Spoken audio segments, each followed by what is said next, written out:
there is one hadith that is very fascinating, and it is an authentic hadith. Our Prophet ﷺ said, Al-jinnu thalatha. Jinns are of three types. One type, lahum ajniha, yatiruna fil hawa. One type, they have wings and they fly and they roam around in the air.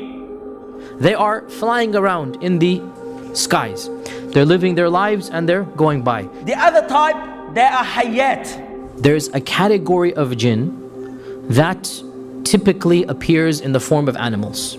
And two animals in particular the jinns love to appear in. But sometimes there are other animals. And the two main animals that the jinns love to appear in are snakes and dogs. But this does not mean that they never appear in another form.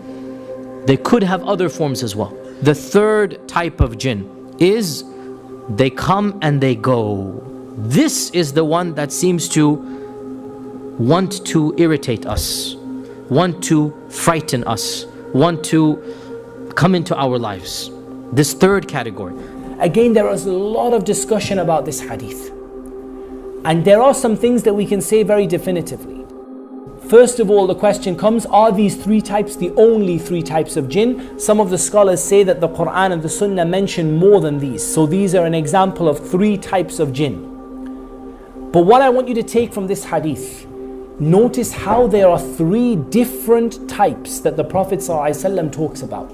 And notice how the three have different characteristics and different abilities. So notice one flies through the air. The implication is that one flies through the air and the other one doesn't fly through the air. Some of them are good and some of them are bad. The good jinns are called jinns and the bad jinns are called shayateen. The jinn are all different. They have different abilities, different characteristics, they do different things, they like different things, they dislike different things. And there are different categories of shayateen. There's a shaitan, al-marid, and there's the afrit. As there's criminals, let us say, some of them are oppressors, some of them are transgressors, some of them are disbelievers. Also the shayateen, there are ranks, depending on their disbelief, depending on their power. And every type of them have different ability and different strength. Just like you, my dear brothers and sisters. Some of you can lift 20 kilos and some of you can lift 200 kilos. Some of you are intelligent and some of you are not as intelligent. So the jinns are like this. And Abu Dawood narrated from Jabir ibn Abdullah that the Prophet ﷺ said, if you hear the barking of a dog or the braying of a donkey, then seek refuge with Allah, for they see that which you do not see. So the Prophet ﷺ indicated that both donkeys and dogs are able to see the jinn in certain circumstances. Allah knows best. There are certain jinns that are there just for evil. Their nature is evil. So one of the ones that Rasulullah ﷺ has told us to be aware of are the ones that like to stay with impurity. They are known as the khubuth wal khaba'ith. Now they love toilets because they just got this impure nature. Their name is khubuth wal khaba'ith. You know, they're a particular impure part of the jinn sort of colony. And Rasulullah ﷺ has told us that when you go to the toilet, you just have to seek protection before you go in the toilet. So those jinns, if they're there, they won't have any effect.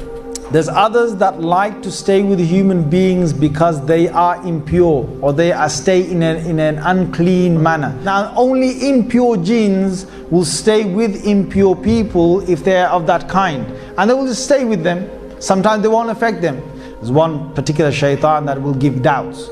So when people make wudu, some people get doubt. Did I wash this? No, let me wash it again. So they wash it again, and then after that did I wash that little part of my elbow? Now let me wash it again. So they wash it again. This is doubt. This is doubt. And if you see any person who's in that, the best way is to get somebody who looks over them and tells them, just listen to me. Yes, you washed it. Now you just carry on. Allah subhanahu wa ta'ala tells us that the jinn say, وَمِنَّا الصَّالِحُونَ وَمِنَّا دُونَ ذَلِكَ. Some of us are righteous and some of us are not. وَكُنَّا طَرَائِقَ قِدَدًا.